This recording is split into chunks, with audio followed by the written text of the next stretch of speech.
देखिए हमारा जो नेक्स्ट टॉपिक है वो है electric field intensity on equatorial line of electric dipole. इससे पहले हमने एक्सियल लाइन के ऊपर इलेक्ट्रिक फील्ड निकाला था। आज हमें पढ़ना है इक्वेटोरियल लाइन के ऊपर। तो देखिए पहले इस डायग्राम को समझते हैं। ये हमारे पास डाइपोल है, इसका माइनस क्यू चार्ज है, ये इसका प्लस क्यू चार्ज है। दोनों के बीच का डिस्टेंस हमने ले रखा है 2a। ये इसका सेंटर है डाइपोल का। हमें इक्वेटोरियल लाइन क्या होती है, जो डाइपोल के परपेंडिकुलर और मिड पॉइंट से पास करे।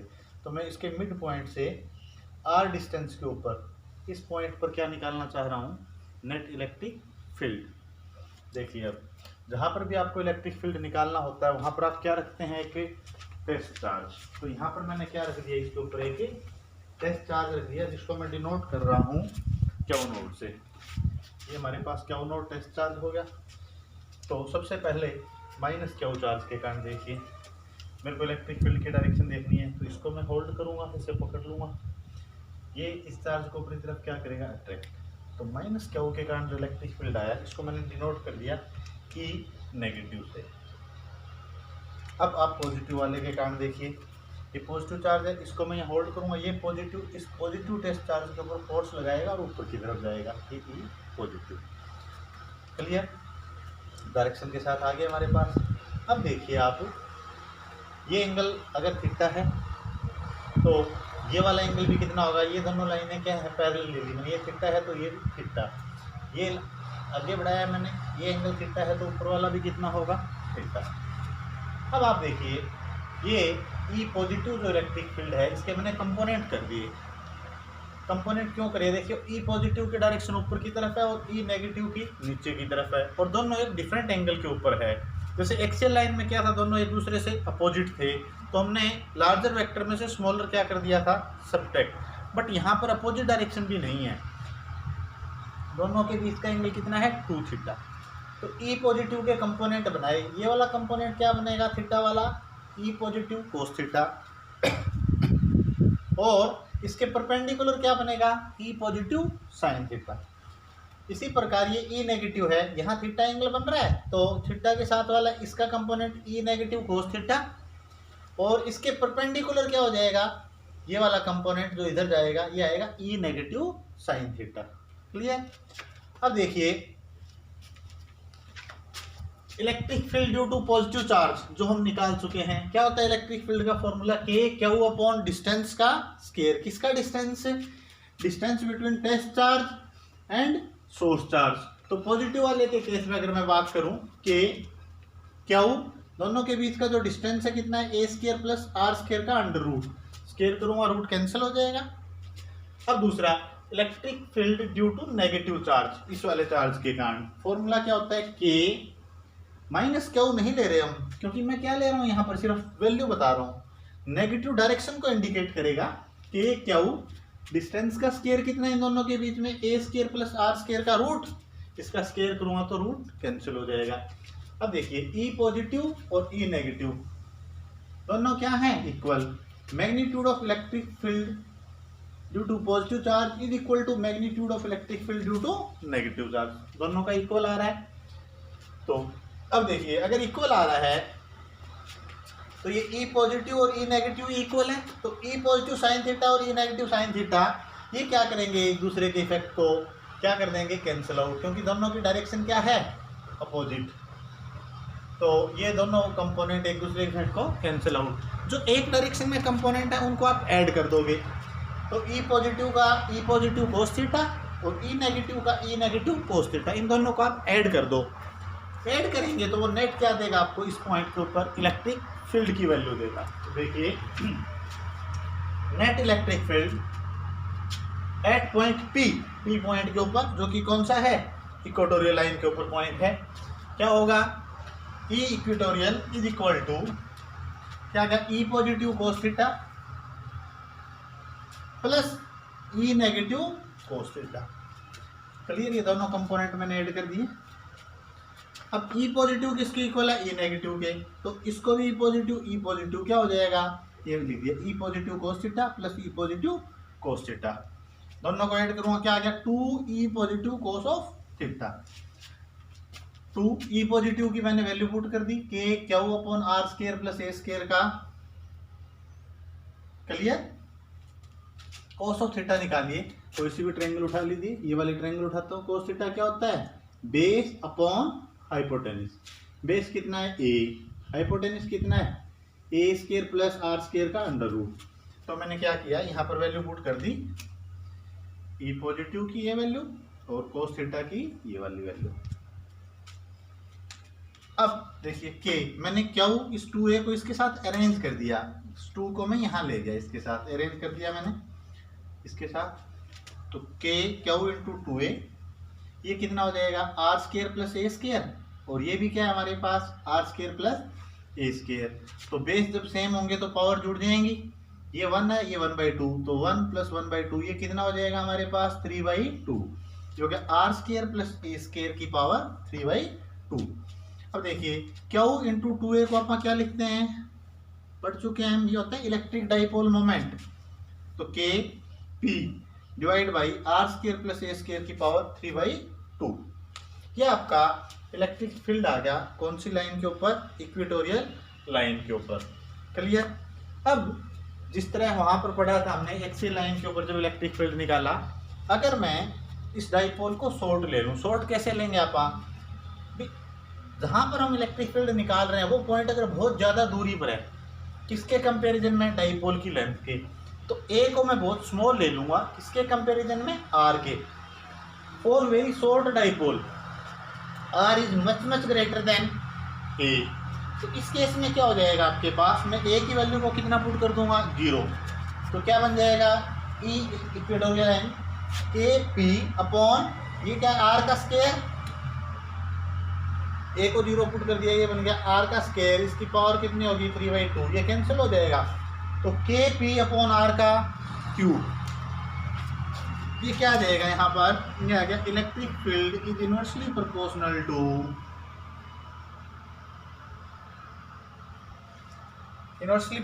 Two cube of the distance.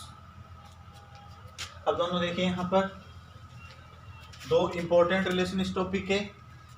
जो इलेक्ट्रिक फील्ड की डायरेक्शन होगी कहाँ पर? इक्वेटोरियल लाइन के ऊपर। जो नेट इलेक्ट्रिक फील्ड आएगा उसकी डायरेक्शन कहाँ है? नेगेटिव एक्स एक्सिस की तरफ। और इलेक्ट्रिक डाइपोल मोमेंट की डायरेक्शन देखिए अलोंग पॉजिटिव एक्स एक्सिस। तो मैं सिंपली ये कहना चाह रहा हूँ कि यहाँ पर जो इलेक्ट्रिक डाइपोल मोमेंट है और नेट इलेक्ट्रिक फील्ड है वो एक दूसरे से अपोजिट डायरेक्शन में होंगे। Direction of electric field at equatorial line is anti parallel to the dipole moment. Anti parallel mean दोनों के बीच में 180 डिग्री का क्या होगा? एंगल होगा। क्लियर है? एक्सियल लाइन में क्या आया था? एक्सियल लाइन में, एक्सियल वाले के केस में क्या था? जो डाइपोल मोमेंट था P, और जो एक्सियल लाइन पर तुम इलेक्ट्रिक फील्ड निकालते थे, एक्सियल लाइन के ऊपर जो इलेक्ट्रिक फील्ड था, उन दोनों की डायरेक्शन क्या आई थी? सेम। बट इस केस में क्या है?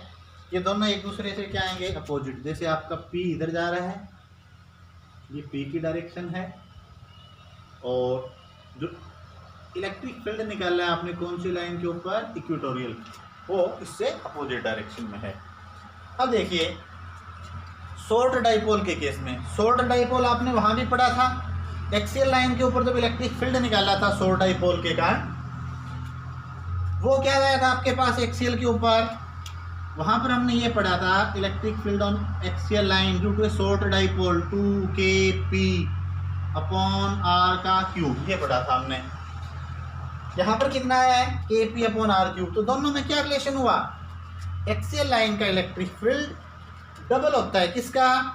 इक्वेटोरियल का। बट किसके केस में? शॉर्ट डाइपोल के केस में। ये हमारा टॉपिक है इलेक्ट्रिक फील्ड फाइंड आउट करना। किस पॉइंट के ऊपर?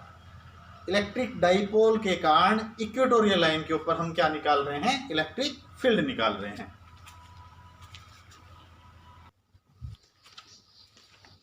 अब हमारा टॉपिक है torque acting on a dipole placed in uniform electric field. पीछे हम इलेक्ट्रिक डाइपोल की दो चीज़ें पढ़ चुके हैं। हमने नेट इलेक्ट्रिक फील्ड निकाला था एक्सियल लाइन के ऊपर, फिर हमने पढ़ा था इक्वेटोरियल लाइन के ऊपर। अब हमारा टॉपिक है हमें उस डाइपोल को एक एक्सटर्नल यूनिफॉर्म इलेक्ट्रिक फील्ड में रख देना है। तो ये देखिए, ये जो ब्लू लाइंस दिखा रही हैं वो इलेक्ट्रिक फील्ड है आपके पास, और इलेक्ट्रिक फील्ड की जो डायरेक्शंस हैं वो कहाँ हैं? इलेक्ट्रिक फील्ड की डायरेक्शन, ये एरो रिप्रेजेंट कर रहा है, ये इलेक्ट्रिक फील्ड की डायरेक्शन है। क्या होता है? From positive to negative. अब आपने जो डाइपोल रखा है उसका इलेक्ट्रिक फील्ड के साथ कितना एंगल बन रहा है? थीटा। मैंने ये डाइपोल रख दिया, ये इसका माइनस क्यू चार्ज है और ये क्या, इसका प्लस क्यू चार्ज। आप ऐसे समझ लीजिए कि ये हमारे पास क्या था, एक ये इलेक्ट्रिक फील्ड था ब्लू वाला, और हमने ऐसे डाइपोल को रख दिया, कितने एंगल पर रख दिया? थीटा एंगल के ऊपर। ठीक है। अब इलेक्ट्रिक फील्ड की ये डायरेक्शन है, इसके दो चार्जेज लिए हैं हमने डाइपोल के, ये प्लस क्यू चार्ज है और ये क्या है हमारे पास? Minus Q charge. ये प्लस क्यू है और ये माइनस क्यू। हमने फॉर्मूला पढ़ रखा है इलेक्ट्रिक फील्ड और फोर्स का क्या रिलेशन होता है। इलेक्ट्रिक फील्ड को हम कैसे रिप्रेजेंट करते हैं? इलेक्ट्रिक फील्ड को हम लिखते हैं E इज इक्वल टू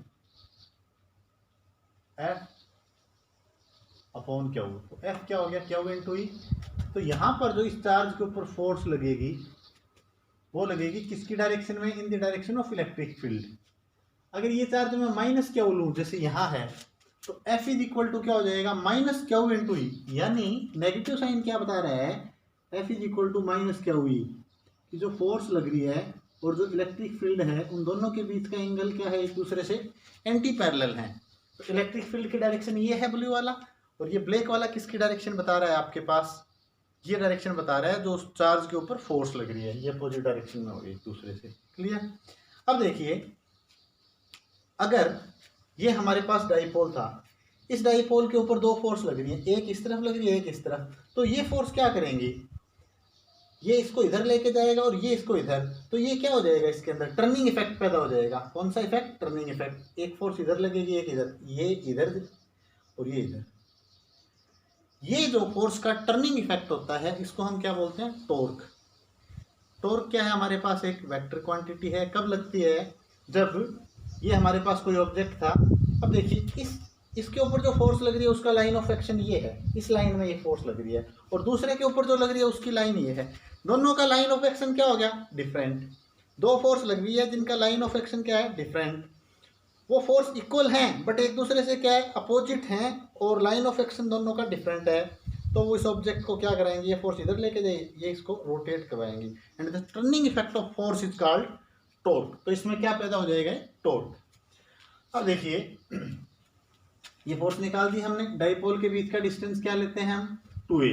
क्या डिस्टेंस लेते हैं हम? डाइपोल के बीच का डिस्टेंस है हमारे पास 2a।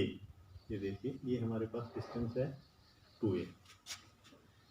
टॉर्क का फॉर्मूला हम पढ़ चुके हैं। नेट फोर्स कितनी लगी इसके ऊपर? ये प्लस क्या हुई है, ये क्या है? माइनस क्या हुई। तो नेट फोर्स कितना हो गया हमारे पास यहाँ पर? 0। इसके ऊपर जो नेट फोर्स लगेगा जिस डाइपोल के ऊपर, जो कि आपने यूनिफॉर्म इलेक्ट्रिक फील्ड में रखा हुआ है, उसका नेट फोर्स रहेगा 0। मैग्नीट्यूड ऑफ टॉर्क क्या होता है? जो दो फोर्स लग रही है उनमें से किसी का भी आप मैग्नीट्यूड ले सकते हो, क्योंकि दोनों फोर्सेज इक्वल होंगी। तो magnitude of either force multiplied by perpendicular distance between two forces. यानी आपको मैग्नीट्यूड लेना है फोर्स का, तो मैग्नीट्यूड लूंगा तो क्या हो जाएगा? देखो, F is equal to minus क्या हुई? इसका मैग्नीट्यूड। तो साइन को आप कंसिडर नहीं करोगे। तो मैग्नीट्यूड ऑफ आइदर फोर्स कितना हो गया? Q into E. Perpendicular distance between two forces, देखिए, एक फोर्स ये है, एक फोर्स ये है, तो दोनों के बीच का परपेंडिकुलर डिस्टेंस, ये मैंने परपेंडिकुलर ड्रा कर दिया। कितना है परपेंडिकुलर डिस्टेंस? y। तो perpendicular distance between two forces क्या ले लिया हमने? y। तो क्या आ गया? Q E y। देखिए आप, y निकालना है आपको। ये ट्रायंगल बन गई। देखिए आप, ये एक राइट एंगल ट्रायंगल है, दिस अपॉन दिस, ये क्या है? परपेंडिकुलर। ये क्या है? हाइपोटेन्यूस। परपेंडिकुलर अपॉन हाइपोटेन्यूस क्या होता है? Sign theta. तो y क्या आ गया? y is equal to 2a into sine of theta. यहाँ पर हमने y की वैल्यू पुट कर दी। y कितना आ गया हमारे पास? 2a sign of theta. अब देखिए, q और 2a को मैं एक साथ लिख देता हूँ। q इंटू 2a क्या बच गया हमारे पास? e into sine of theta. तो q इंटू 2a क्या होता है हमारे पास? p। तो p e sine of theta. अब ये हमने +1 के अंदर पढ़ा था, दो वेक्टर के साथ अगर साइन थीटा एंगल है तो आप उसको क्या लिख सकते हो? P cross E। तो अगर आप इसको क्रॉस की टर्म में लिख रहे हो तो ये क्या आ गया हमारे पास? ये टॉर्क आ गया और किसके साथ आ गया, in the direction of P cross E। अब डायरेक्शन देखिए, इसकी डायरेक्शन कैसे देते हैं, direction is given by right hand screw rule, right hand screw rule. देखिए आप हैंड से भी बता सकते हैं, आप कैसे बताएंगे, आप रिप्रेजेंट कर रहे हो P को और E को। देखो P कैसे लिया है हमने, ये इलेक्ट्रिक फील्ड बना दिया मैंने, ये इलेक्ट्रिक फील्ड हो गया, ये इलेक्ट्रिक फील्ड है। P की डायरेक्शन क्या है, ये क्या है हमारे पास P, दोनों के बीच का एंगल कितना है थीटा।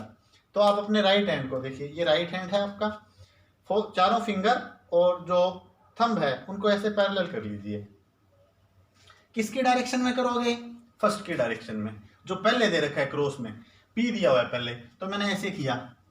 आपको क्या करना है, उंगलियों को कर्ल कर देना है, घुमा देना है। कैसे घुमाओगे आप, ऐसे उल्टा नहीं घुमाना है, इस सेंस में घुमाना है। तो आप ऐसे करोगे, अब ये कर दिया हमने, P की डायरेक्शन में सब कुछ कर दिया जो पहले दिया हुआ है। यहाँ पर, यहां से जो आगे दे रखा है उसकी तरफ उंगलियों को घुमा दो, P मैंने उंगलियों को ऐसे घुमा दिया, तो थंब कहाँ जा रहा है, किस डायरेक्शन में जा रहा है, इनवर्ड।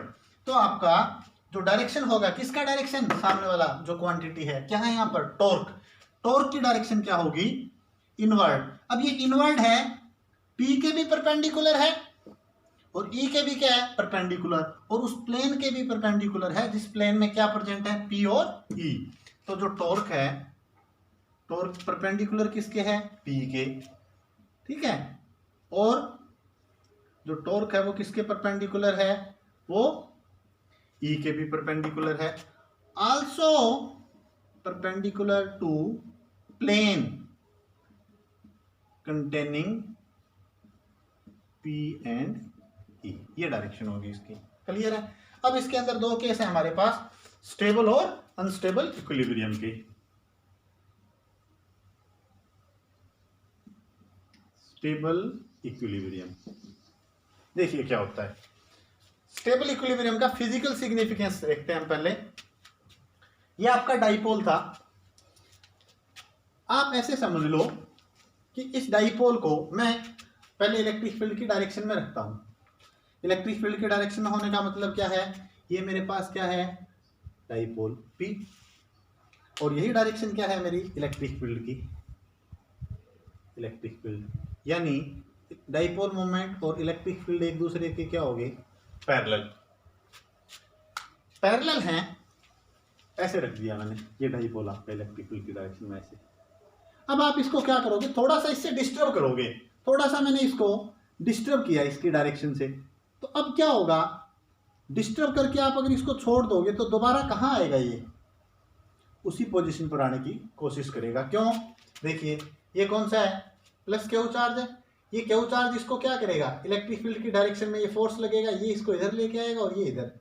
यानी आप क्या कर रहे हो, इक्विलिब्रियम पोजीशन से उसको थोड़ा सा डिस्टर्ब कर रहे हो, दोबारा से अगर वहीं आ जाए तो कौन सा इक्विलिब्रियम, स्टेबल।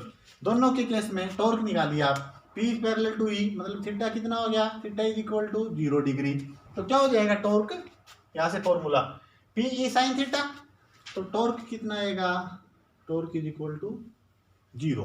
कितना टॉर्क है, 0। अब दूसरा देखिए, unstable equilibrium, unstable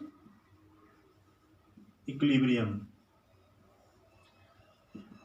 unstable equilibrium कैसे होगा, जब आपका डाइपोल जो है, ये डाइपोल है और जो इलेक्ट्रिक फील्ड है उसकी डायरेक्शन ये है, यानी दोनों एक दूसरे के क्या हो जाए, एंटी पैरेलल। क्या है, आपका इलेक्ट्रिक फील्ड इस डायरेक्शन में है और आपका डाइपोल तुमने ऐसे रख दिया, दोनों एक दूसरे से अपोजिट डायरेक्शन में। तो क्या होगा, आप समझिए इसको, ये जो डाइपोल इस डायरेक्शन में था, मैंने इसको निप की तरफ ये डायरेक्शन थी, ऐसे रख दिया। इलेक्ट्रिक फील्ड किस प्रकार, आपका इलेक्ट्रिक फील्ड इससे अपोजिट है, यूं देखिए आप, इलेक्ट्रिक फील्ड इससे क्या है, अपोजिट, ऐसे। अगर ऐसे मैंने रखा हुआ है, इसको मैं थोड़ा सा भी डिस्टर्ब करूं, ये कौन सा चार्ज है, यहां पर माइनस क्यू चार्ज, तो ये क्या करेगा, थोड़ा सा डिस्टर्ब करते ही वापस नहीं आएगा, ये कहां भागेगा, जो पहले इसकी पोजीशन थी उससे कहां भागेगा, दूर भागेगा। तो इस वाले इक्विलिब्रियम को हम क्या कहते हैं, अनस्टेबल इक्विलिब्रियम। कितना एंगल आया, थीटा इज इक्वल टू कितना आया इस केस में 180 डिग्री। 180 डिग्री है तो टॉर्क कितना रहेगा, यहां पर वैल्यू फिर पुट करो, पीई साइन थीटा, साइन 180 भी कितना होगा 0, यहां भी टॉर्क कितना आएगा 0। देखिए स्टेबल अनस्टेबल को थोड़ा सा आप और टर्म में भी समझ लेते हैं। अब ये समझ लीजिए,